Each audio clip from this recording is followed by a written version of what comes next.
Good morning, everyone. Am I audible? Yes, sir. Okay. Sorry for the delay because of some technical reason. Okay. So today we have a difficult and uncommon, however, very important topic for discussion. That is cystic disease of kidney and hereditary nephropathies. So we start with first cystic disease of kidney. So what are cystic diseases of kidney? They basically represents a important diagnostic problem for clinician, radiologist, as well as pathologist. And they are one of the major cause of chronic kidney disease. And sometimes on clinical as well as radiological ground, they can be confused with malignant tumor. However, pathology can help in differentiating. And these cystic disease of kidney also have a propensity to undergo malignant transformation in some of the conditions. Classically, they can be classified depending upon how they are originating into developmental, genetic, and acquired cystic diseases. And if you want to further classify in detail, they are under the heading polycystic kidney disease, which includes autosomal dominant polycystic kidney disease and autosomal recessive polycystic kidney disease. Medullary cystic disease, which importantly includes two entities, medullary sponge kidney and nephronous disease. Multicystic renal dysplasia, which is one of the developmental problem. Acquired cystic disease, which includes dialysis-associated cysts, which is one of the acquired type. There can be localized simple cyst. The renal cyst can be associated with renal hereditary malformation like tuberous sclerosis. An isolated subtype, glomerulocystic disease, and there can be extraparenchymal renal cyst, like in the pelvic access system, hilar region, or lymphatic cyst, which are seen in the hilar pad of fat.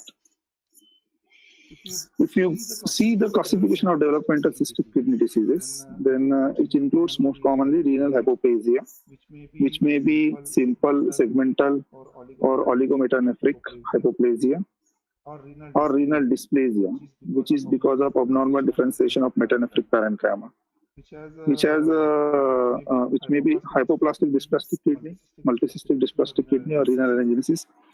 There may be segmental dysplasia, or there may be congenital hydronephrosis with or without dysplasia.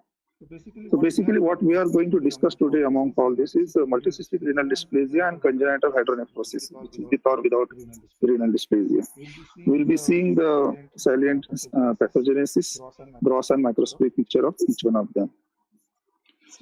In the genetic kidney diseases, we have polycystic kidney disease, which may be autosomal dominant polycystic kidney disease and autosomal recessive polycystic kidney disease.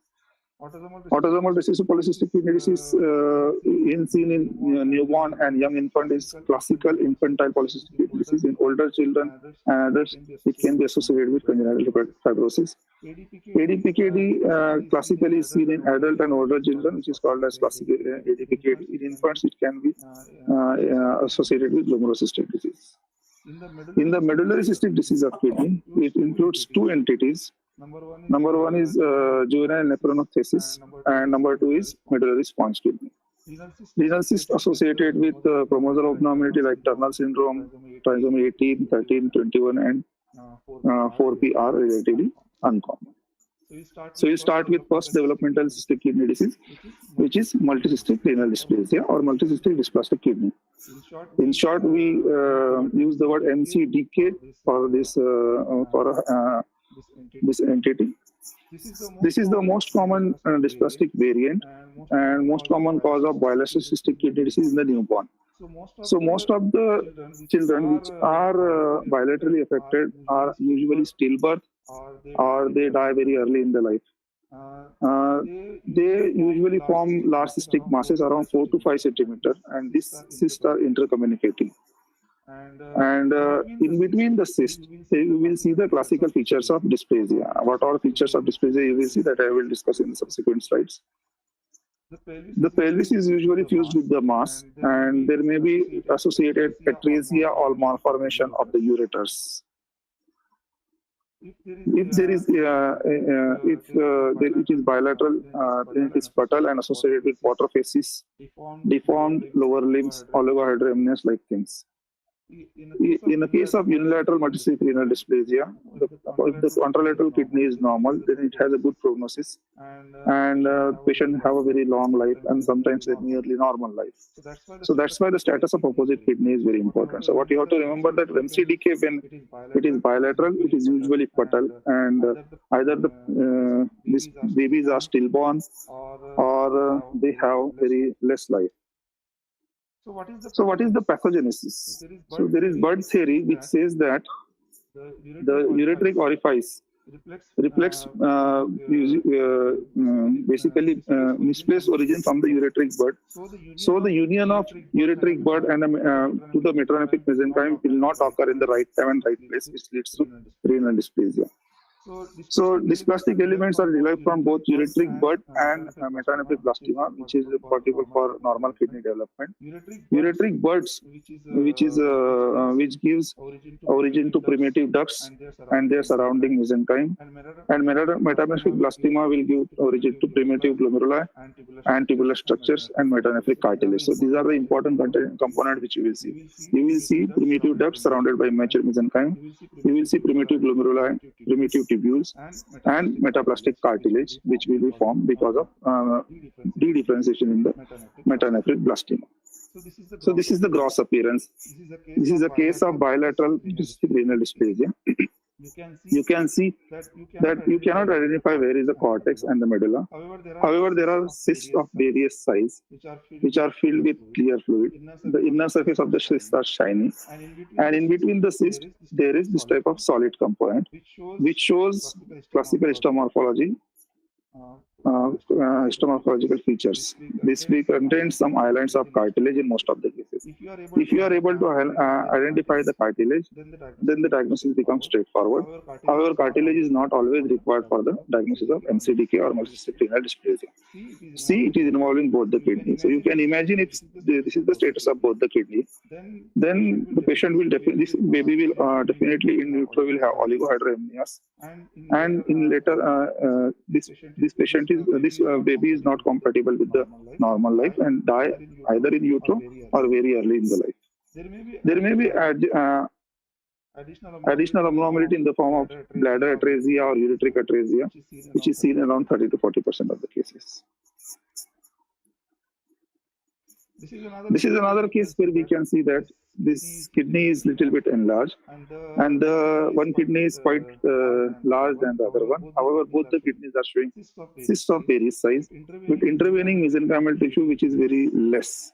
In contrast to earlier case showing ureteric atresia, this case is showing ureteric dilatation and bladder atresia. This is cut surface of the same. Here you can see multiple cysts which are filled with fluid, with intervening areas which are showing some solid component. You cannot identify where is cortex, where is medulla. Some part of pelvic system can be still identified. You can see the pelvic palatial mucosa, and you can see dilated ureter and a small urinary bladder. So what you will see on histopathology? So microscopically, the most important thing which you have to identify is presence of primitive ducts, which are formed by ureteric bud, and they will be surrounded by immature mesenchyme. In addition, you will be seeing the cyst, which you have already identified on the gross, which will be lined by flattened to cuboidal lining epithelium. You can see presence of metaplastic cartilage, bone. The bone can have presence of narrow element, or there may be evidence of extramedullary hematopoiesis. The tubules will show basement membrane thickening. You will see disorganized nerves. Sometimes you can see some amount of retinal blastoma. And there will be complete lobular disorganization. So normal corticomedullary type of the organization, that cortex will be present on the periphery, and then there will be differentiation towards the medulla will be completely lost. So this is what you will see on histopathology. The cyst, which you have seen on gross, will be lined by this type of flattened to cuboidal lining epithelium. The intervening stroma will show presence of this type of mesenchymal structures. There may be presence of hyaline cartilage, or there may be presence of bone. In addition, you will see this type of immature mesenchyme, in which there will be presence of this type of primitive ducts. So the ducts are basically originating from your ureteric bud, which is surrounded by immature mesenchyme. You can see some tubules which are present in between, and some immature glomeruli can also be seen. This is on the high power magnification. You will see this type of primitive duct surrounded by immature mesenchyme, which is concentrically arranged around the primitive duct. Identification of primitive duct and immature mesenchyme is considered very important for diagnosis of this disease. Sometimes cartilage and bone, which are considered to be a specific finding, may not be identified in all the cases. This is high power to show the presence of primitive ducts, which are cuboidal to columnar, surrounded by immature mesenchyme, which is nothing but spindle cells which are condensed around the primitive ducts with edematous stroma. So monomorphic spindle cells in the edematous stroma with condensation around the primitive ducts form the immature mesenchyme, and primitive ducts are composed of ductular structures which are lined by cuboidal to low columnar epithelium. In addition, surrounding parenchyma may show some immature tubules and glomeruli, which are nothing but disorganized lobular parenchyma. Sometimes renal dysplasia may be associated with congenital hydronephrosis and vice versa. So what is congenital hydronephrosis? Congenital hydronephrosis occurs because of intrauterine obstruction at the level of the lower urinary tract. Because of this early obstruction at the rate of pelvic ureter junction or in the lower ureter, there will be cyst formation. And if the obstruction is very severe, then there will be hydronephrosis in case of complete obstruction. The presence of dysplastic change depends upon the degree of ectopia of the ureteric orifice. So there may be presence of dysplasia, or the dysplasia may be absent. So basically, congenital hydronephrotic kidney will show a bag of kidney which will look like a bag which is fluid filled. So grossly, the kidney will retain its normal reniform shape. The capsular aspect will be studied with tiny cysts, and few cysts will be seen in renal parenchyma. The cut surface will show extensive dilatation of renal pelvis. The cyst will be confined to the periapical cortex, peripheral cortex. The ureterus will be dilated if there is obstruction at the lower level. If it is an obstruction at the periureteral junction, then we will see only pelvis is dilated. And if it is obstruction is at the level of urethra or distal to the bladder, then you will also see that the bladder is also hypertrophied. So this is how a case of congenital hydronephrosis will look. This part of the kidney is dysplastic, and this part is showing evidence of congenital hydronephrosis. So we see markedly dilated pelvic elastic system, markedly thinned out renal parenchyma. You can see some cysts which are visible towards the cortical aspect, but very difficult to identify. In addition, you can see dilated this type of pelvis because here the obstruction was at the periureteral junction. Dilated pelvis with shiny mucosa of the pelvis can be easily identified. The opposite kidney is showing classical feature of multicystic renal dysplasia. So histology, congenital hydronephrosis will show features of hydronephrotic atrophy with white spread disarray and sometimes dysplastic changes. Cysts may show atretic glomerular tuft, indicating that cysts are dilated. Are basically cysts are the dilated S-shaped portion of the nephron. Cysts are usually small and show fibromuscular color, and dysplasia may or may not be present in all the cases. Now coming to genetic defects or genetic associated kidney disease, cystic kidney diseases, the most common entity is autosomal dominant polycystic kidney disease. There are they phenotypically three, but they are genetically distinct entities, and the most common three types of genes which are associated are PKD1, which is seen in 85%, PKD2 gene, which is seen in 15%, PKD3, which is not yet mapped. PKD1 gene is on chromosome number 16p 3.3, which codes for a protein called as polycystin. Similarly, PKD2 is on chromosome number 4q, which codes for polycystin 2. Both of these genes are involved in cell cycle regulation, intracellular calcium transport, and they are localized in primary cilia of the renal epithelium and other organs which are having primary cilia. So both polycystin 1 and polycystin 2 are localized in the primary cilium. So mutation of the either PKD gene leads to the loss of the polycystin complex.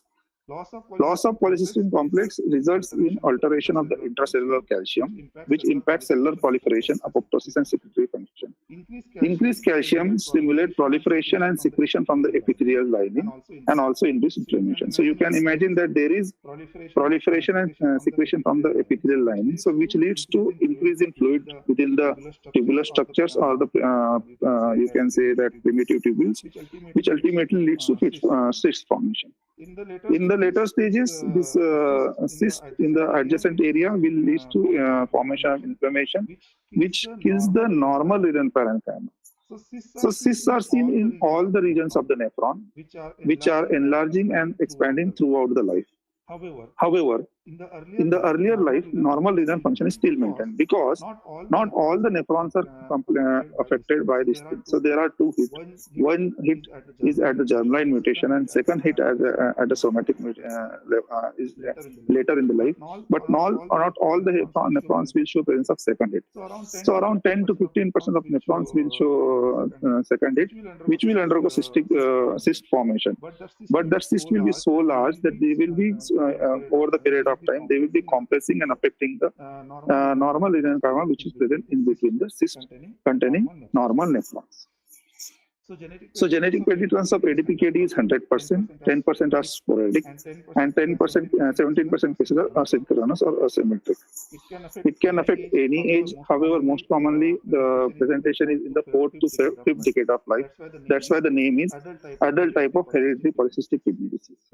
As already said, any segment of the nephron may be affected up to the collecting rate. And all the cells will have germline mutation, and the cysts are induced by the second hit, independently from the primary germline mutation. So not all the cells will show second hit. So cells showing second hit will only show cyst formation. So you will see that there are various types of cysts ranging from 0.1 centimeter to up to 4 centimeter, which are evenly distributed in the renal cortex and the medulla. So you cannot see the corticomedullary differentiation. There will be cysts which will be evenly distributed in the renal cortex and the medulla. However, the reniform configuration of the kidney will be still maintained. So kidney will be very large. It can be weight up to 4 kgs or 8 kgs. But the normal structure or reniform configuration of the kidney will be maintained grossly. Sometimes ADPKD may be associated with tuberous sclerosis because ADPKD1 gene is located very adjacent to TSC2 gene. Unilateral ADPKD with contralateral agenesis can be seen. So it is possible that one kidney is showing ADPKD and opposite kidney is completely absent because of agenesis. ADPKD later in the stage can undergo renal cell hyperplasia or adenoma, and also can undergo neoplastic transformation in the form of renal cell carcinoma. ADPKD is associated with extrarenal manifestation in the form of one membrane complex, which is present in the liver and which is identified in around 97% of cases. Other hepatic cysts can be associated in 40 to 88% of cases. There can be cerebral Berry's aneurysm, which can be seen in 10 to 30% of cases, which is one of the important cause of death in these cases. There can be associated mitral valve prolapse. There can be cysts which are seen in other organs like pancreas, lungs, spleen, pineal gland, seminal vesicles. There can be associated aortic aneurysm, hepatic fibrosis, and intestinal diverticulum. So, of all these cases, 25% usually die of the infection because of the cysts which are containing fluid can get secondary infected and they can die of infection. 40% die of hypertension, 15% of the patient die of cerebral stroke because of Berry's aneurysm. So grossly, what you will see? Grossly, you will see markedly enlarged kidney with bosselated surface. And from the outer aspect only, you can see multiple varying size subcapsular cyst. Usually, the cyst contains clear to brown fluid. Clear is normal fluid which is seen. Brown fluid, if there is secondary hemorrhages in those particular cysts, then you will see that the color of the fluid can be brown. There will be secular expansion of all the portion of the renal tubules and the glomerular capsule, and these dilated portion will later become disconnected, and they will start accumulating more and more fluid, and they become cysts. The cysts are lined by cuboidal to flatting epithelium. Sometimes may have papillary projections or polyps. The functional nephrons will be still existing in between the cysts. At least in the earlier in the life, you will see functional nephrons are still there.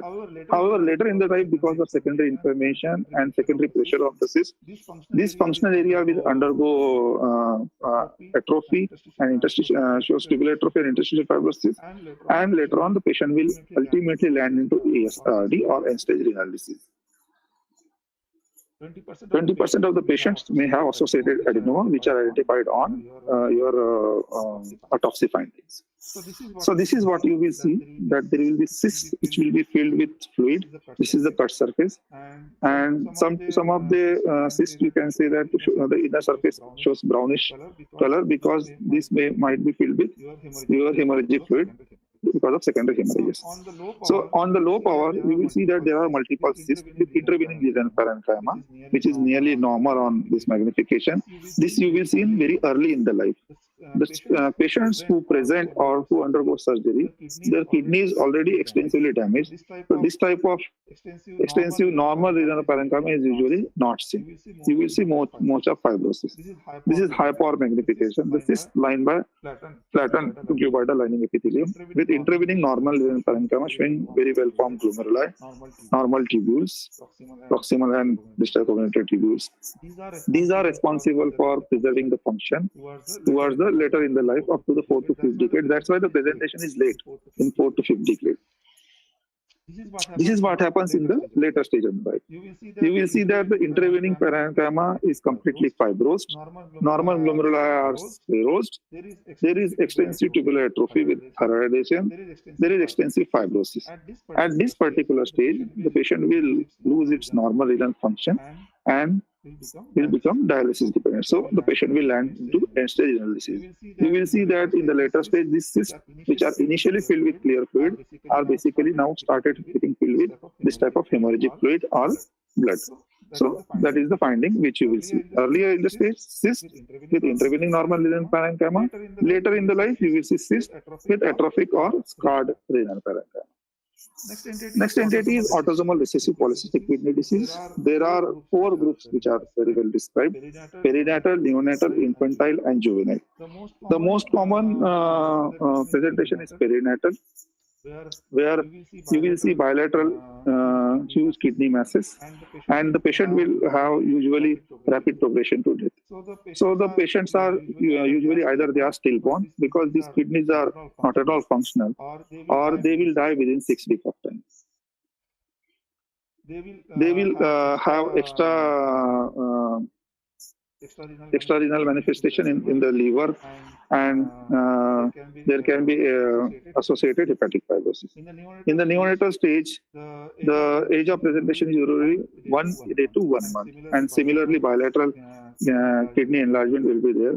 They progress to renal failure in around up to 1 year of age. Infantile will have presentation of 3 to 6 months, and they are relatively uncommon, and the life is around 10 years. Juvenile form will have later presentation with associated hepatomegaly, and their survival time is usually more than 12 years.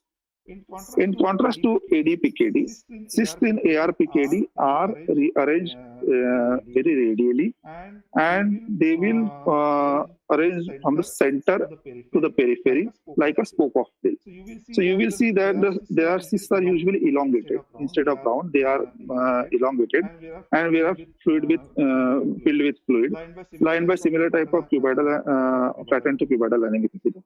The intervening normal renal parenchyma is usually very scanty, or you will see some amount of immature glomeruli and some tubules. Because of absence of intervening normal parenchyma, they have very early presentation, and the life of these babies are not very long. So usually the cysts are, again I am repeating, arranged radially, arranged from the center to the periphery like a spoke of wheel appearance, which you will classically see. The next entity is medullary sponge kidney, which is characterized by bilateral cystic dilatation of medullary collecting ducts. So here The dilatation or cystic dilatation is predominantly restricted to the medullary collecting ducts. So the cyst which you are going to see in this particular disease is restricted towards the medulla. So cortex is usually preserved. It's a very uncommon condition, and it can be associated with heavy hypertrophy of the body, Marfan's, Caroli's, and Ehlers-Danlos syndrome. Usual presentation is in the adulthood because the kidney is functional for and the cortical parenchyma is usually preserved. The patients are usually asymptomatic and may have normal renal function. In the medullary region, you can see presence of stone or calcification. There can be associated hematuria and infection, which is usually beyond the age of 30 years.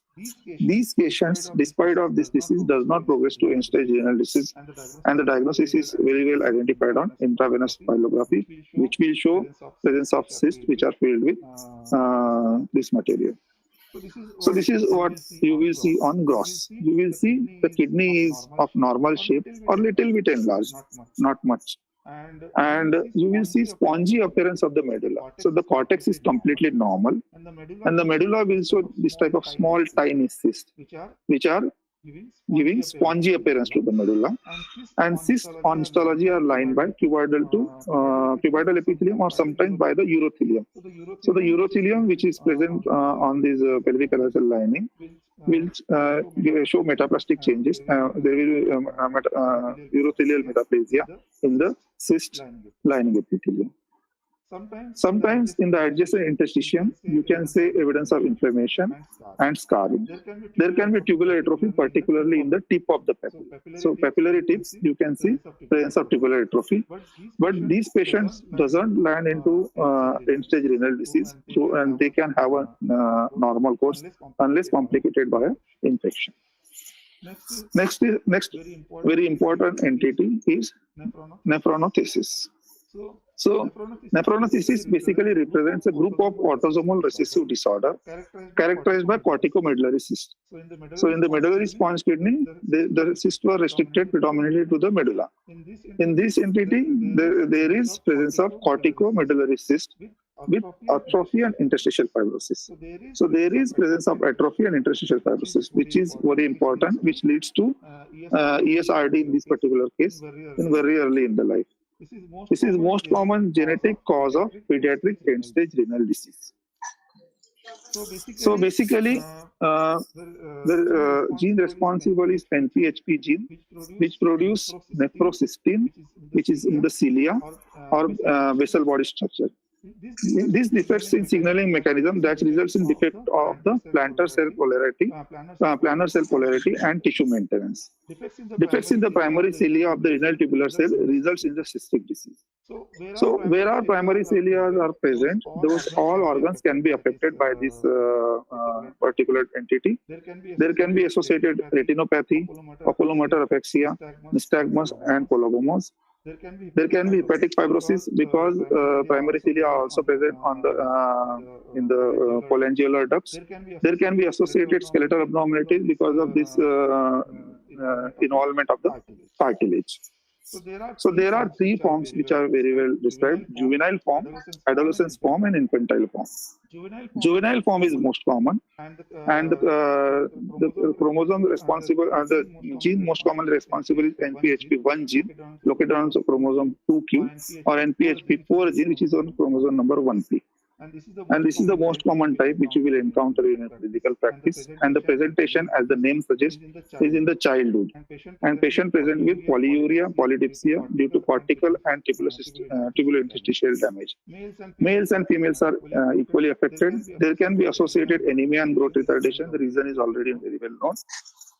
The 12% of the cases can be associated with retinitis pigmentosa because the polycystin is associated with nephrocysteine is associated with primary cilia and affect also retina. These cases, as the name suggests, progress to chronic renal failure in 5 to 10 years. So juvenile form is presentation is little bit late, and progression to chronic renal failure is around the age of 5 to 10 years. On the other hand, adolescence form the gene affected is NPHP3 located on chromosome number 3q. The presentation is similar. However, the mean presentation age is 19 years. That's why the name is adolescence form. On the contrary, infantile form, the gene responsible NPHP2 located on chromosome number 9q is usually bilateral disease. As the name suggests, this should have a little bit severe kind of presentation. So bilateral disease, you will see multiple renal cysts with renal failure by the age of 3 years. So this have a really poor prognosis, relatively uncommon but poor prognosis.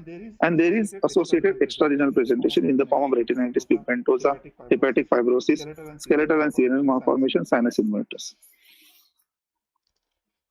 So what you will see, histopathology. Histopathology is not very specific. You will see that there is tubular atrophy with associated interstitial fibrosis. The tubular basement membrane is markedly thickened, and sometimes it may show cystic type of cystic dilatation and small microcyst formation. There will be associated interstitial fibrosis with scars to mild inflammatory infiltrate. So the histopathological finding in this particular entity is not very specific, and the diagnosis is completely depend upon the genetic analysis. So they have to do the genetics for diagnosis of this particular entity. Relative uncommon condition, glomerulocystic disease, a group of disorders sharing common features of glomerulosis. So as the name suggests, here the glomeruli are undergoing cystic changes. It's not usually seen in tubular interstitium. So what is happening basically in glomerulocystic disease? The Bowman's capsule is dilated, and you will see tuft of resolved glomeruli or collapsed glomerular tuft which is present in the one of the pole. It is associated with other syndromes. Glomerulocystic disease may be familial, hereditary, syndromic but not hereditary, or sporadic and acquired glomerulocystic disease. So what you will see on gross, here the kidney will be enlarged, and you will see multiple cortical cysts. Why cortical cysts? Because glomeruli are mostly located in the cortex. So that's why you will see mostly cortical cysts, and this Bowman space or the glomeruli are cystically dilated. There is cystic dilatation of Bowman space, and you will see that the rudimentary or collapsed glomerular tuft is seen in the one end. So you will see varying size cysts, which are nothing but dilated Bowman's capsule filled with clear fluid. In some of the cysts, you will see presence of glomerular tuft. In later in life, this cyst will become little bit enlarged, and it is difficult to identify the glomerular tuft because it is completely compressed. In the adjacent regional parenchyma, you will see presence of interstitial fibrosis and tubular atrophy. In addition, there will be tubular basement membrane thickening because the glomeruli are becoming functionless. So that's why there will be associated tubular atrophy of the non-functioning tubules. So cystic disease can be acquired, most commonly dialysis-associated cystic disease, which is seen in patients who are prolonged on dialysis. And they can sometimes show numerous cortical and medullary cysts. These cysts are almost 0.1 to 4 centimeter in diameter, and you cannot, it is not necessary that they will be predominantly cortical-based or medullary-based, but usually seen more in the cortical parenchyma. These cysts are usually lined by hyperplastic or fanning tubular epithelium, and they will be filled with clear fluid and oxalate crystal. The postulated hypothesis is that the oxalate present within the fluid blocks the tubules, which leads to formation of this type of cyst. So what is the importance of identification of dialysis-associated cystic disease is that it increases 12 to fold. There is 12 to fold increase in the risk of renal cell carcinoma. So dialysis-associated cystic disease may have 12 to fold increase in the development of renal cell carcinoma. That's why these patients require a close radiological follow-up. So this was brief about cystic diseases, which are developmental, genetic and acquired, which are infecting predominantly pediatric population or also a group of adult population. Now we'll come to the second topic, which is hereditary nephritis. So what are hereditary nephritis? It's a group of heterogeneous familial renal disease associated with mutation in the collagen genes. And these mutations in the collagen genes manifest primarily with the glomerular injury. So you can imagine that the basement membrane of the glomerulus is composed of collagen type 4. So if there is some mutation in this gene, definitely it will impair the normal function, and it will present like a primarily glomerular injury. So the name for these conditions is called as collagen nephropathy. So basically, this is defect in the type 4 collagen. So what is type 4 collagen? Type 4 collagens usually have 6 chains and 6 genes. Alpha 1, alpha 2 are the classical chains, and alpha 3, alpha 4, alpha 5 are the newer chains. There are 6 pairs of chromosomes which are responsible for generation of these chains. Pol 1 A1 and Pol 1 A2 is present on the chromosome number 13. Pol 4 A3 and Pol 4 A4 is at the chromosome number 23. Pol 4 A5 and Pol 4 A6 is on the chromosome number X. These are arranged in 3 collagen triple helical structure that differs in their composition of the chain. So normally, type 4 alpha 1 and alpha 2 chains are predominantly present all basal membrane of the immature nephron, mesengium of the axial nephron, following which is switched to the alpha 1, alpha 2, alpha 2 into alpha 3, alpha 4, and alpha 5. Alpha 3 and alpha 4 and alpha 5 chains are present in the kidney, eyes, lungs, testis, and cochlea. So any defect should usually affect these organs. Alpha 5, alpha 6 are present in the kidneys, that is the Bowman's capsule, esophagus, skin, and also in the smooth muscle. So normally the alpha 1, alpha 2, and alpha 1 and two chains are co-distributed in all the basement membrane, and that's why faint in the glomerular basement membrane. Alpha 3, alpha 4.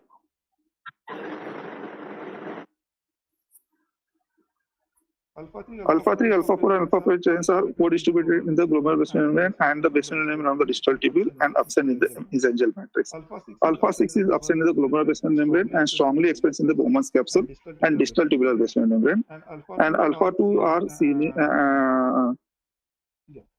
That's it. So, what are inherited disorder of the glomerular basement membrane? They can be genetic. They are genetic disease linked to the structural abnormality of protein that normally prevents the present in the glomerular basement membrane. So these are the most common collagen nephropathies which you can encounter.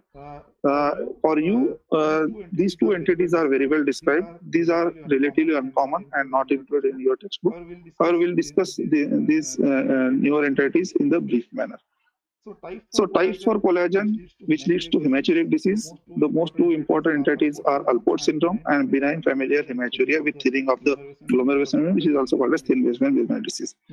Mutation in the laminin 2 leads to Pearson syndrome, and mutation in the genes of type 3 collagen leads to nail patella and idiopathic collagen type 3 glomerulopathie, which is also called as collagenofibrotic glomerulonephritis or collagenofibrotic glomerulonephritis. Basically, Alport syndrome is the primary basement membrane disorder arising from the mutation in the gene encoding alpha 3, alpha 4, and alpha 5 of the type 4 collagen family, described in 1927. Clinically, the patient will present with gross or microscopic hematuria, which is the most common and the earliest manifestation. Microscopic hematuria is observed usually in the first few years of life in all males and in 95% of the females. Just like IgA nephropathy, approximately 60 to 70% of the patient experience episodes of gross hematuria and often precipitated by the upper respiratory tract infection during the first 2 decades of the life. Proteinuria is usually absent and in the childhood, but patient will have later in the life. Proteinuria usually progresses with the age and can be in the nephrotic range in around 30% of the patients. So presentation is usually hematuria, but later in the life there can be associated proteinuria. The hematuria is usually microscopic, rarely gross hematuria. In addition, because of the distribution of the collagen, the patient will also have sensorineural hearing loss. There will be presence of anterior lenticonus, which is one of the pathognomonic features found in most of the patients. So basically, there is type for collagen defect, and they are genetically heterogeneous, and mutation in the different genes encoding the alpha 3, alpha 4, and alpha 5, of which most common is S-linked dominant, which is seen in 80 to 85% of cases, autosomal recessive, which is seen around 10% of cases, and autosomal dominant, which is seen around only 5% of cases.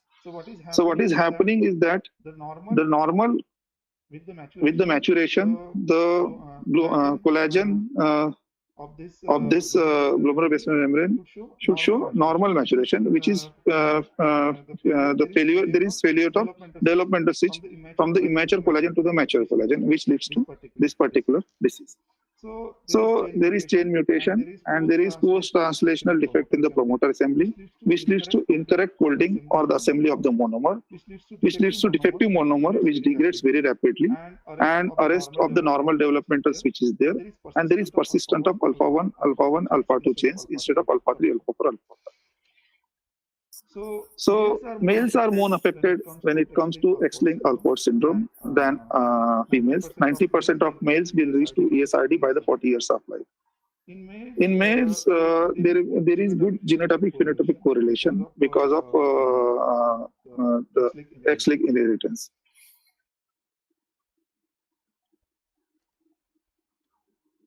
Females genotypic correlation is not very good. There is because of presence of X chromosome inactivation, that is lionization. The patients will have episodes of gross hematuria in the childhood, hearing loss, and nephrotic range proteinuria. What you will see on light microscopy, you will see either the glomeruli are completely normal or show very mild changes in the form of some hypertrophy of the podocytes, some rigidity of the capillary wall, focal thickening of the basement membrane, which you will see later in the life. These lesions there can be presence of segmental sclerosis. So some cases may present with segmental sclerosis. The tubules are usually normal and sometimes show presence of RBC cast. The interstitium will show a very subtle feature in the form of lipid-laden foam cells at a corticomedullary junction. So interstitial collections of foam cell along with normal or segmentally sclerosed glomerulus is the most common presentation. In our country, the presentation is a little bit late, so you will encounter FSGS as one of the findings. There can be some abnormal, irregular thickness of the glomerular capillary loop or the basement membrane, which you can encounter if you are very expert. The interstitial collections of foam cells are very helpful. Immunofluorescence studies are usually negative in this particular case. So stain for immune stain for collagen alpha 1, alpha 3, and alpha 5 can helpful in diagnosis of these cases. In the males, you will see that alpha 3 and alpha 5 staining for both the collagens are negative. However, in females, you can see discontinuous staining in some of the cases. Electron microscopy is very helpful and have a very classical feature. Because of defect in collagen, the glomerular basement membrane is not very well formed. So as you all know that it is composed of 3 layers on ultrastructural evaluation: lamina densa, rera externa, and rera interna. Lamina densa in the central part, which is usually very denser on appearance on ultrastructural evaluation. So lamina densa is not very well formed, or you cannot identify basically lamina densa, and there will be splitting and fragmentation of the lamina densa into several strands, forming a classical basement pattern. So on low power, what you will see, on low power magnification on EM, you will see irregularly thickened basement membrane. Some parts it will be thickened, and some parts will be thin. If you try to measure, you will see that the thickness is variable, which leads from here in this particular case, it is from 80 nanometer up to 459 nanometer. So the thickness of the basement membrane is very much irregular. When you go to the higher magnification, you will see that now this is the podocytic aspect, which are showing presence of podocytes. This is the endothelial aspect with endothelial cell present here, and this is supposed to be the basement membrane. So in basement membrane, you cannot identify where is lamina densa. You can see rera externa, you can see rera interna, but lamina densa is not clearly visible. And this lamina densa is showing this type of fragmented appearance with classical basket view pattern. Because of defect in the collagen formation, the and as the collagen is not mature and not very strong, you will see that the podocytes from the outer aspect will try to pull the basement membrane and form this type of tent-like appearance. So you will see irregular shaped basement membrane. Because of this pull only, there will be irregular thickening and thinning of the basement membrane, which you will identify at the low power magnification or ultrastructure evaluation. On high power, you can classically see this type of basket weave appearance. The autosomal recessive form, on the other hand, have less robust genotypic-phenotypic correlation, and the defect is in the presence of in the collagen call4A3 or call4A4. Similar severity is seen in males and females because it's an autosomal recessive form. It's not X-linked. The heterozygous mutation leads to various phenotypic range, and prognosis of ESRD is constant in both the sex and usually occurs before the age of 30 years. So in autosomal recessive, as you know, that it affects call4A3 and call4, and there is defect in call4A3 and A4. So you will see that alpha 3 is completely lost, and in addition there is loss of alpha 5 because they comes together if you do the stain for collagen. Autosomal dominant form has usually male-to-male transmission, similar severity on in males and females, and it's milder phenotype because of incomplete penetrance. There is heterozygous mutation in call4A3 or call4A4 in this particular condition. So how you diagnose this particular case? So there is the clinically you can suspect, and histologically and on immunohistochemistry you can give consistent result, and genetic can confirm. So pathognomy is presence of antrylenticonus, but not seen in all the cases, or absent or discontinuous staining for alpha 5 collagen 4 in basement membrane, or alpha 3 alpha 4 alpha 5 in the glomerular basement membrane. So, which is highly suggestive features are presence of retinal flakes, history of recurrent corneal erosion, and glomerular basement splitting and thickening, which you identified on ultrastructure evaluation. Features which are suggestive are sensory neural deafness with glomerular basement thickening. With these features, ultimate diagnosis is done by genetic evaluation. The next entity is thin basement membrane disease. And here the patient usually present with isolated hematuria. There may be mild proteinuria in some patients, and the renal functions are usually normal. In contrast, you will to the Alport syndrome, you will not see any eye or ear abnormality. The prognosis in these particular cases is excellent. The diagnosis is completely dependent upon long thin segment of less than 250 nanometer on transmission electron microscopy for adults, and it is caused by mutation involving call4A3 and A4. It may be autosomal and heterozygous. So normal basement membrane thickness in adult male is around 370 plus or minus 50 nanometer, and adult female is around 320 plus or minus 50 nanometer. And the simple method to measure the basement membrane thickness is on ultrastructure evaluation. In thin basement membrane thickness, on ultrastructure evaluation, you will see that there is diffuse attenuation of the glomerular basement membrane. Light microscopy will be absolutely normal. Sometimes you can see presence of RBC in the Bowman space or some of the tubules. Tubular interstitial compartmental vessels are normal or show non-specific vascular changes if it is in the adults. Immunofluorescence is usually negative. So there will be reduction of the thickness of less than 250 nanometer in most of the studies, and there is absence of any GBM lesion. So on ultrastructure, initially at low magnification, everything will look normal. But when you will start measuring the thickness, you will see that there is uniform thinning of the glomerular basement membrane in the thin basement membrane disease. In contrast to the Alport syndrome, where you will see more of on low power, you will see irregular thickened and thin basement membrane with basket weave pattern on the higher magnification. The next entity, Pearson syndrome, autosomal lamina, it is autosomal recessive, associated with mutation in the LAM2 gene, encoding beta-2 chain of the laminin, which is highly expressed in the glomerular basement membrane, synaptic basal lamina, and basement membrane of the eyes. And these conditions are usually present like a congenital nephrotic syndrome. There can be microchoria and sensory neural defect. Uncommon entity associated with alpha type 3 collagen are nail patellar syndrome and type 3 collagen nephropathy, or also called as collagenofibrotic nephropathy. Nail patellar syndrome is autosomal dominant disorder, and there will be absent or hypoplastic fingers or toenails, absent or hypoplastic patella, elbow dysplasia, and ilia horns.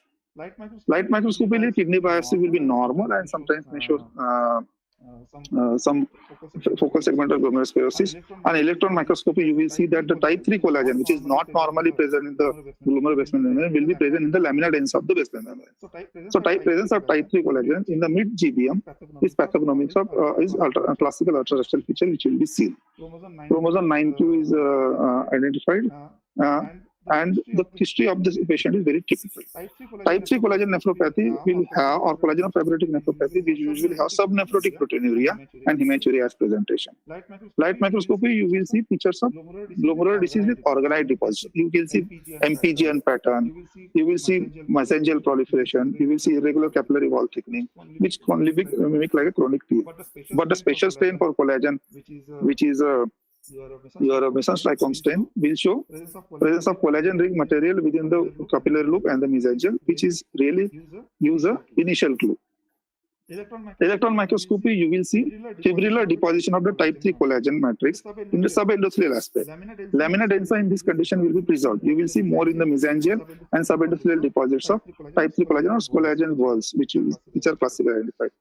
So this is what is seen on ultrastructure evaluation of nail patella syndrome. You will see nearly absent your lamina densa, or some part can be seen, and you will see this type of type 3 collagen or collagen whorls, which are not supposed to be there in the glomerular basement membrane, which is present in this particular syndrome.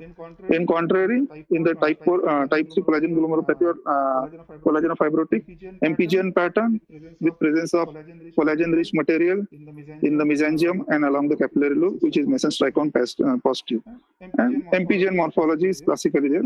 The other stains like Congo red will be negative, PS will be negative.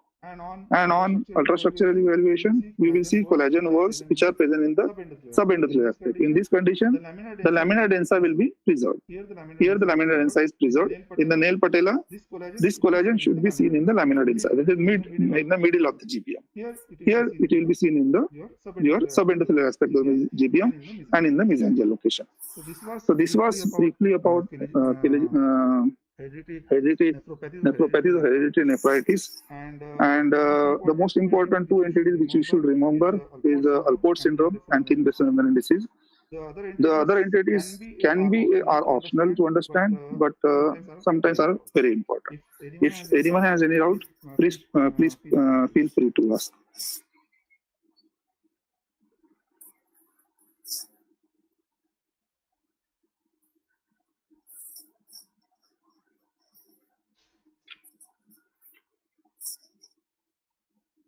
So, yeah. In congenital hydronephrosis, the cysts were due to dilation of glomerulus. No. Congenital hydronephrosis, the pathogenesis is that there is distal dilatation. The distal dilatation will lead to pressure, and this pressure will lead to dilatation of glomeruli as well as dilatation of tubules first, which leads to back pressure and which leads to glomerular atrophy. You will not actually the cysts are you cannot identify where they are present, but usually the tubules are first which are getting dilated. The glomeruli will undergo sclerosis. There can be some cyst in the glomeruli, but it is not like a glomerular cystic disease where the cysts are predominantly present in the glomeruli itself. No, sir, like in slide it was written somewhere that it was dilation of cysts. That's why I was asking. There can be dilatation of glomeruli in the initial part where there is back pressure. Because of back pressure, there will be tubular as well as glomerular dilatation. But later in the stage, the glomeruli will undergo sclerosis. So there is diffuse cortical thinning. If you understand congenital hydronephrosis, there is diffuse cortical thinning. Only few cysts can be identified. Very tiny cysts can be identified on the cortical aspect. It will not present like a cystic disease of kidney, which will have cyst as a primary presentation. Here, if you see the gross, it will be just looking like hydronephrosis with very small cysts which are identified on that.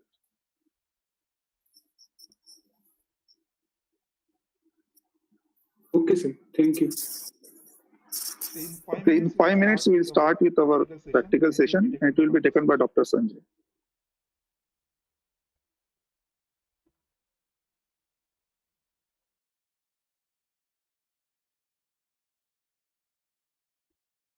Can we start now? Yes, sir. Yes, sir. Okay.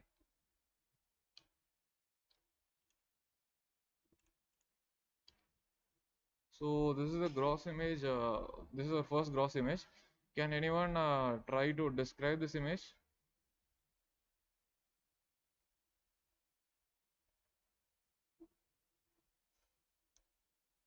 Should I point out a name?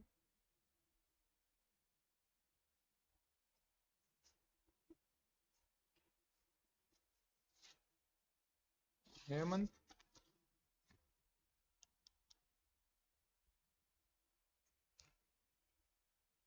Abhinav?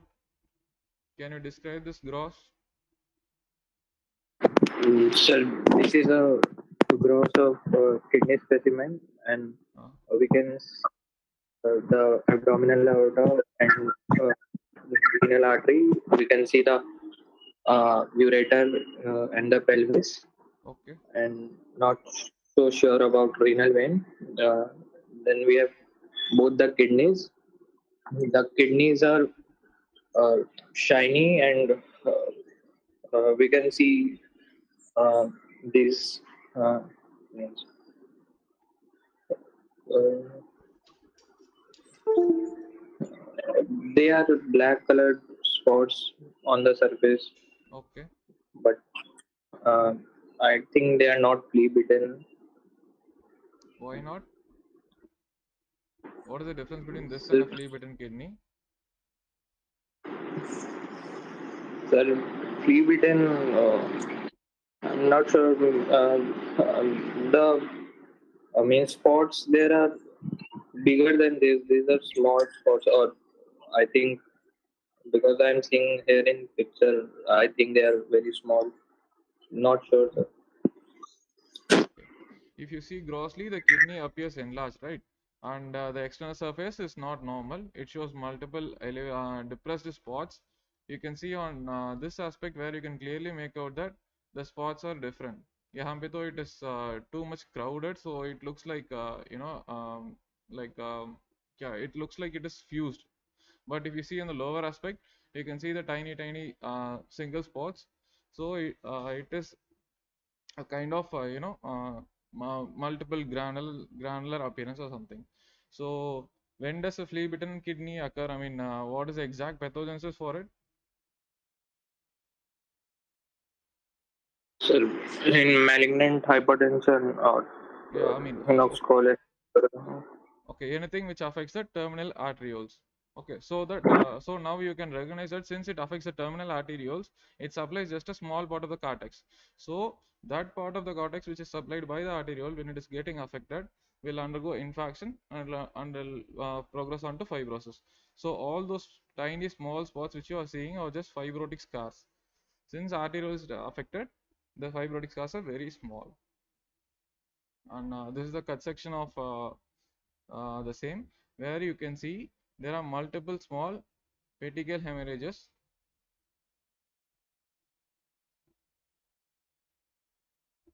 on the cortical surface.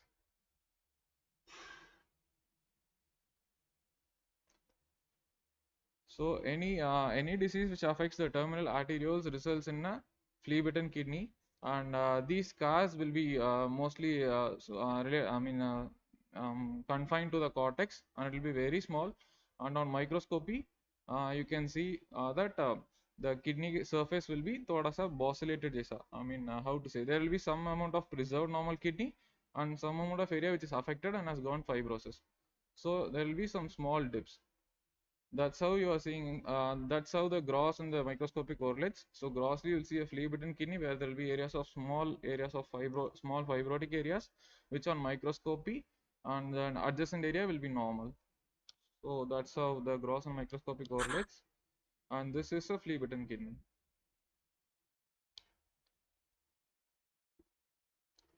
So this is the next specimen. Can anyone describe this one?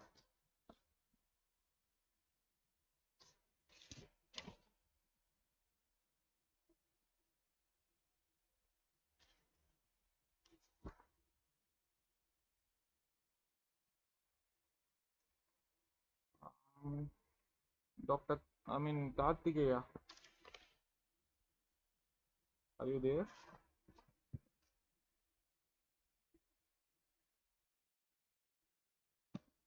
Nisha,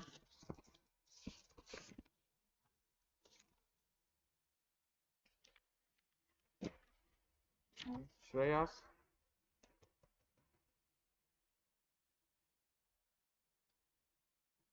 Varun, Vishwa.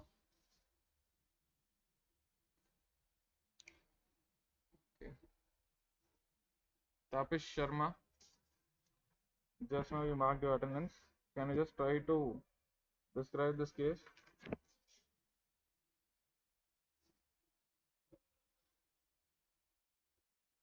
No one? Lohit? Call on the PG. Yes, you can call on the MD residence. Lohit? Yes, sir. So we can see like bilateral two kidneys, and there is pale area of cortex is pale.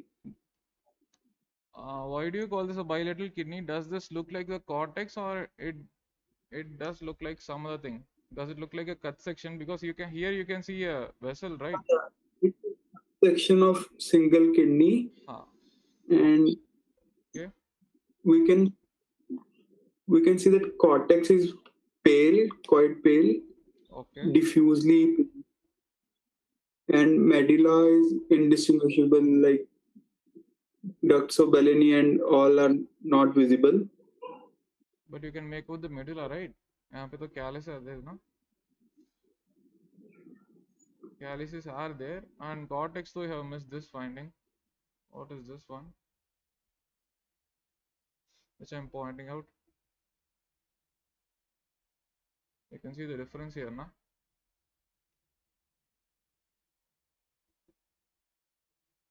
So this is a cut surface of a kidney, where the cortex may, you can see there is a well demarcated area of ischemic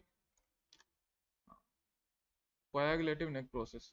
So these are the normal appearing areas. I mean, it's not exactly normal appearing, it is sort of pale, but comparatively here you can see completely washed out or necrotic area, and the medulla is relatively well preserved. You can see the calyces here everywhere, and this is the pelvic calyceal system. This is the blood vessel which is coming out of the kidney. The section is not through and through the hilum, so the orientation is not so proper. Here you can see all the pelvic calyceal system will be here, and these are the ducts which are opening. So this is the medulla. Medulla is relatively preserved, and the cortex is completely pale, and here you can see a well defined area of coagulative necrosis. So when we look at the corresponding histopath images, this was a histopath image. Here you can see the interstitium is completely, the tubules are relatively preserved. You can see the tubules. Here also you can see the tubules. But apart from that, you are not seeing any glomeruli, or the interstitium is not so proper. On higher power, you can further have a look at the tubules, which are relatively preserved, and these are the ischemic glomeruli. So the cortex is almost washed out, and यहाँ पे तो you can see a partially preserved glomeruli. So it is like, the stage between complete ischemia and normal thing. This is the periodic acid shift stain of the same, where here you can see some preserved glomeruli. The same thing. So this is a well preserved glomeruli. The tubules are also preserved. So it is a case of acute cortical necrosis.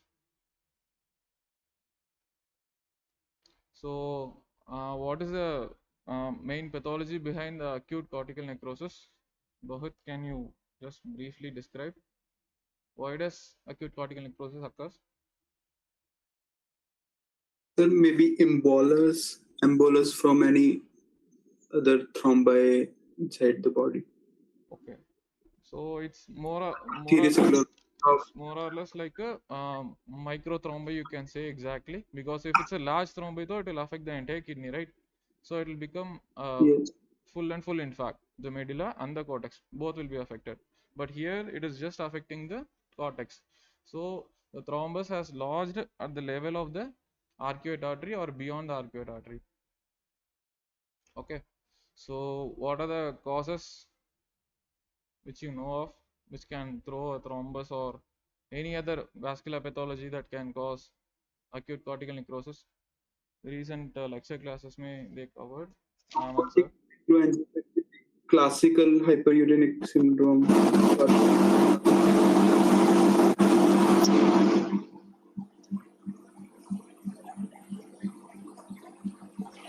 Hemolytic uremic syndrome. Cases, Huh? the classical entities which are described under thrombotic microangiopathy like TTP, atypical HUS, and HUS usually doesn't leads to acute cortical necrosis. It leads in the severe cases only. The reason for acute cortical necrosis is because of usually because of systemic microthrombi like DIC, and the most common causes of acute cortical necrosis your pregnancy related. So you will see acrocortical necrosis in the puerperal sepsis, massive hemorrhages which is occurring during the postpartum session or during the delivery, or abruptio placentae, intrauterine fetal death, which leads to consumption coagulopathy and development of microthrombi. The entities like atypical HUS and your TTP or classical HUS in the severe cases can lead to, because they generate they are not generating microthrombi per se, but they are directly damaging the endothelium of the your renal vessel, particularly the arteries, terminal arteries, interlocular arteries, and arterial, and that leads to TMA like event, not a ACN like event. And TMA are usually ACN involves both all the compartment, tubules, interstitium, and glomeruli. TMA usually involves vascular and glomerular compartment. Usually, the tubular interstitial compartment is relatively preserved, and in the severe cases, it can cause ACN, which is uncommon. So, whenever someone is asking you causes of acute cortical necrosis, the first starts with pregnancy-related complications. Then you can utter DIC. Then you can utter eclampsia. Sometimes malignant hypertension, severe malignant hypertension, but relatively uncommon, not very common. Malaria, any condition which leads to microthrombi formation. Macrothrombi formation, which is seen in the circulation, like left ventricular myocardial infarction, which leads to left ventricular, what you say, aneurysmal dilatation of left ventricular and mural thrombus. That macrothrombi lead to complete renal infarction, which involves both cortex and medulla completely. So that is important. Whenever you are describing TMA or flea-bitten kidney and acute cortical necrosis, renal infarction, it is a spectrum, but the etiologies are relatively different, and what you have to utter first and what next that you have to prioritize first. Okay, Sanjay, you can continue. Okay, sir.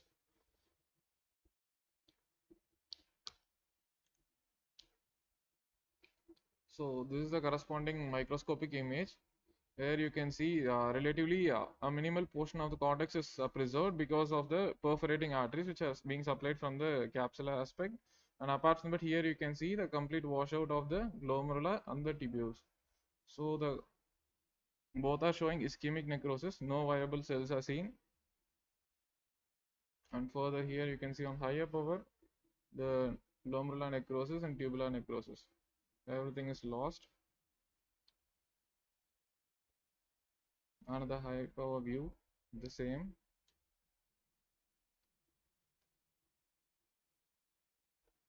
Here you can further see the tubules and the glomeruli, everything is lost, even the arteries.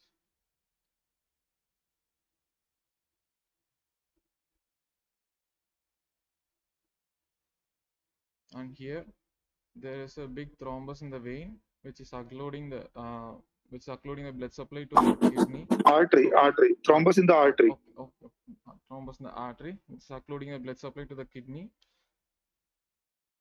Here you can see. So this is a renal infarction related to renal artery thrombosis. So as I said, the pathology will be mainly related to a large thrombi formation. So either a giant cell arteritis which will affect the large vessels, or some post-infarctive mural thrombi which can throw thrombus to the systemic circulation. So this is the next case. Just before this slide discussion, sir took this case. Here you can see bilateral kidneys where there is no definite corticomedullary differentiation. Since it is a developmental abnormality, you can also see the kidney is not properly developed. It is looking like a multiple large cyst. It is very developmentally malformed, and on gut surface also you can see there are cysts of various sizes, small, large, and the inner surface of the cyst is very shiny. So this is a case of multicystic renal dysplasia. So it's a developmental condition, and the main differentiating feature is the uh, loss of corticomedullary differentiation, because it has not yet been completely developed, and the second thing is a grossly distorted kidney. These two features help you to differentiate from other cystic diseases of kidney. There's one more picture of the same multicystic renal dysplasia. Here you can see cysts of various sizes and no corticomedullary differentiation. And here you can see a malformed bladder also. This will be the ureters.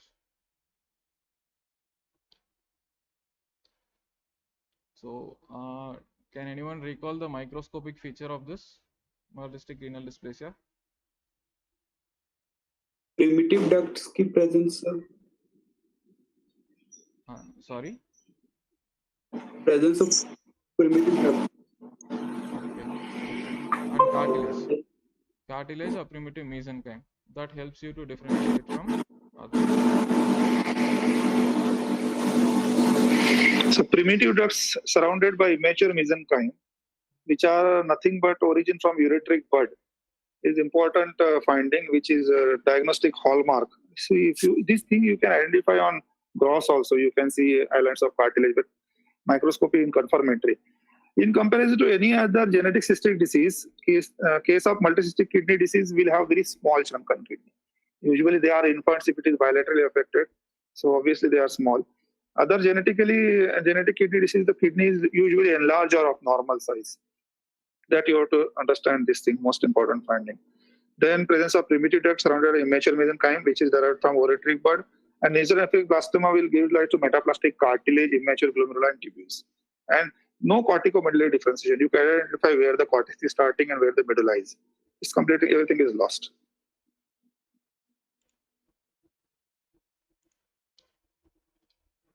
So this is the next specimen.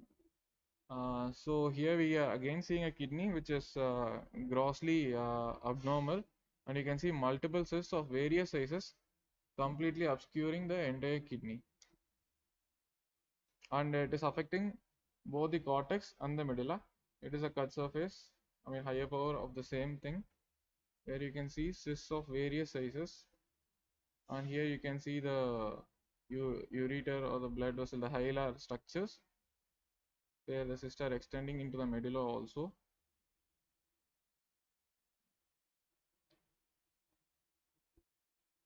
Cysts of various sizes, randomly oriented, no specific orientation. So this is the corresponding histology of the same. So this is adult polycystic kidney disease, where here in the interstitial space in the initial period of the development, it may show normal glomeruli. So the patient usually presents in adults, and since the minimal normal glomeruli tries to filter out everything, it can't work up for a long time. So it slowly undergoes interstitial fibrosis and tubular atrophy that leads to end-stage renal disease, and that brings the patient to the clinician. And so hence usually it presents in adult. So the characteristic feature on gross is the multiple variably sized cyst, which is present both in the medulla and the cortex, and no proper orientation. It's just randomly present. And histology is classical. This autosomal dominant polycystic kidney disease. Can anyone recall the mutation which occurs in autosomal dominant polycystic kidney disease? So poly 1 or polycystin 2. From majorly it is like in polycystin 1. Polycystin 1. Chromosome number? It is So don't chromosome remember the 16. Okay, it's chromosome 16. So this is the next image. Here you can see similarly there are it's a cystic disease of kidney where you can see multiple cysts of varying sizes, but if you have a look carefully, the cysts are trying to get oriented like spoke wheel. The medulla is the medulla is in the center and the cortex in the periphery, so it just tries to get oriented at a perpendicular direction to the cortex. So this is a subtle clue to identify autosomal recessive polycystic kidney disease. Here you can see the tubules are oriented parallelly. The cysts will be mostly cylindrical in shape. They won't have a very dilated orientation, but however in end stage it can also show some very enlarged cysts. But however there will be always some reminiscent elongated cylindrical cyst which is oriented 90 degree to the cortex.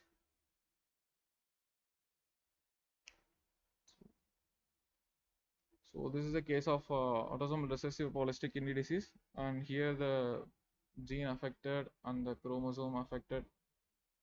Anyone can recall?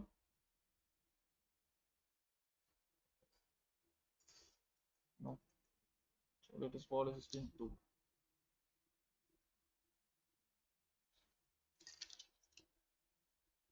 So any more doubts?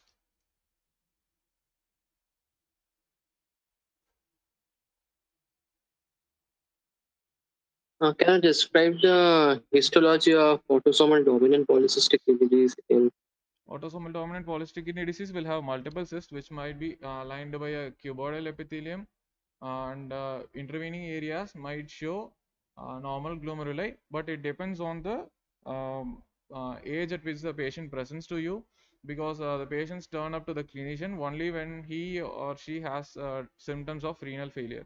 So it depends on the stage of the kidney disease. If it's an early disease, then you might see some patchy areas of preserved glomeruli. Rest all will show interstitial fibrosis and tubular atrophy. When it is a very advanced stage like CKD5 or something, where the patient is very much dialysis dependent, there you might see there will be complete tubular atrophy and interstitial fibrosis. I mean, admixed with the cyst, between the cyst. If you understand the pathogenesis, then it becomes very easy. Actually, what is happening that there are two hits. Number one is germline mutation, which is seen in all the cells. Then there is second hit, which is seen in some nephrons. So nephrons which undergo second hit will show cystic degeneration, and the intervening renal parenchyma at that particular stage will be normal. The cyst will enlarge over the time during the course of life, and during the course of life they will be filled with clear fluid. Subsequently, that will undergo cystic degeneration, hemorrhage, and the adjacent renal parenchyma will start showing signs of inflammation. That inflammation will start killing the normal intervening renal parenchyma. So when the patient will present to us, usually in our setting, the kidney will be already extensively damaged. The cysts will be very much large. Instead of clear fluid, they will show more of hemorrhagic fluid. The intervening parenchyma, which should show normal renal parenchyma, which is functional till the middle age, 4 to 5 decades. That's why the presentation is late. That will start showing the evidence of atrophy in the form of tubular atrophy, interstitial fibrosis, glomerulosclerosis. So that is the stage where the patient will present in the ESRD, and that the treatment is only renal transplantation.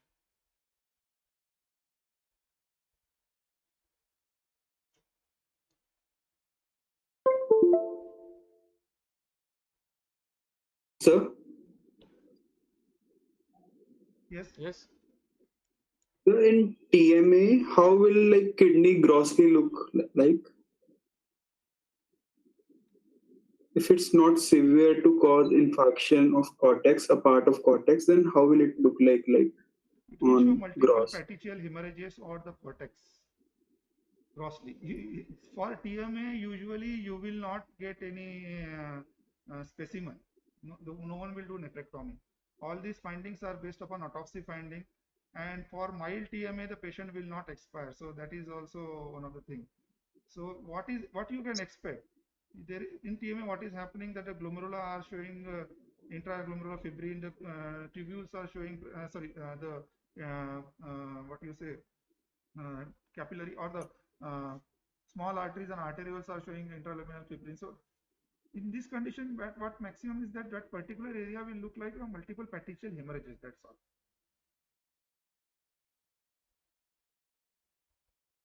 And cortical necrosis, what? In Where like cortical necrosis, now you have to remember that it is a pale infarct which is involving artery at the level of arcuate artery or usually distal to that, because from arcuate artery the cortical perfusion will start. So imagine one arcuate artery which is supplying a wedge. If it is occluded, then you will see that wedge shape infarct. If there are multiple arcuate, if all the arcuate arteries involved, then entire cortex will show evidence of infarction. That is called as diffuse cortical necrosis, which is relatively uncommon and not seen nowadays, unless and until patient is not taken care of by it doesn't get any medical attention in a puerperal sepsis or intrahepatic fetal death, where there is generation of microcontra, or patient is in the sepsis and never got hospitalized, and ultimately the findings are on autopsy only. Then only you will see diffuse cortical necrosis. Otherwise, you will see multiple wedge-shaped infarct involving the cortical parenchyma, which are pale, and that infarct will have surrounding area will have little bit of reddish color rim, which is because that the junctional area will have some amount of hemorrhage. The medulla is usually preserved in the cortical necrosis. So you will see pale cortex. So depending upon the severity, you can see multiple wedge-shaped infarct. You can see entire cortex which is pale. Depend and at what level. If it is an arcuate artery, then you will see large wedge shape. If it is other towards the just proximal to the arteriole or interlobular arteries, then you will see that there will be small. You can see 2 to 3 millimeter of cortex outer aspect subcapsular region will show multiple small whitish spots. So it depends where is the exactly is the classical cortical necrosis at the carotid artery, which is in the cortical medullary junction, will show wedge-shaped infarct with involvement of cortex, all the three compartments. TMA only glomerular and vascular. Cortical necrosis glomerular, tubular, interstitial, vascular. Everything is gone. That particular part is completely infarcted. Junction will show hemorrhage, medulla will be preserved. But remember, severe TMA can definitely cause ACN also. ऐसा नहीं है, it's a spectrum. Where it is involved depends upon how it is going.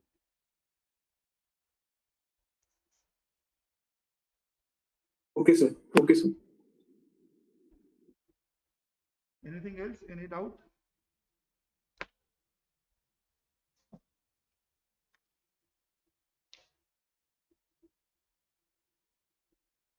So we will have batch discussion, which I think Dr. Gitika has informed you that it will be on, instead of diabetic nephropathy, which we have extensively covered earlier, it will be on electron microscopy, utility of electron microscopy in renal pathology, where we will be discussing little bit about what is electron microscopy, what are types of electron microscopy, and then we will show its application in renal pathology. I expect that that batch discussion should be interactive, because most of the glomerular part of the renal pathology is already covered. So I will ask some questions to you regarding ultrastructural features of some of the common entities, which will be conducted from 2 to 3:30. The case study, which was supposed to be between 2 to 3:30, will be conducted from 4 to 5, because the clinician is not available during that particular time. So we will again meet at around 2 o'clock, 2 or 2:10, to discuss the ultrastructural role of electron microscopy in renal pathology, which will be followed by your case study, which includes malignant hypertension and transplantation, its role in transplantation. Okay, so we'll close this session now and we'll meet at 2 o'clock.